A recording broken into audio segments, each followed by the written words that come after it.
She was beaten within inches of her life. Today, she courageously told her story. 80-year-old Betty Oosterhouse was brutally attacked over the Labor Day weekend. Randall Lockney is facing charges of torture, home invasion, and armed robbery. 24 Hour News 8's Jessica Leffler has more on today's gripping testimony. Well, the one with the blue shirt. Okay, if you could point to him. Right there.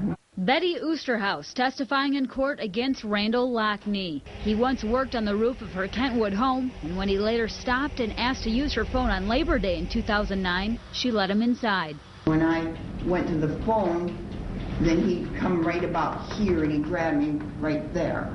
Lockney allegedly demanded Betty's ATM card. She wasn't giving it up without a fight. Of course, I was total shock, and I believe I said, "You're going to have to kill me first." Then Betty was brutally attacked. Then he kicked my feet from underneath me from the rear and shoved me down, and I went crashing to the floor, and he was on top of me, and he gave me an uppercut. After savagely beating the 80-year-old, she was then tied up. He rolled me over on my stomach, and then he cut the cords off the Venetian blinds and tied my hands behind my back.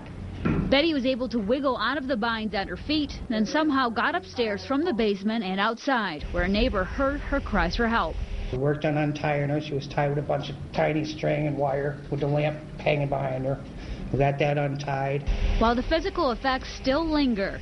The blows to the cheek also damaged my nerves in my cheek, and now I drool. I didn't do that before.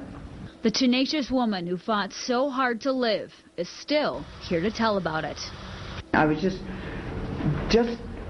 trying to survive. I wasn't paying attention to anything except getting free and getting rid of the knife. In Grand Rapids, Jessica Leffler, 24 Hour News 8.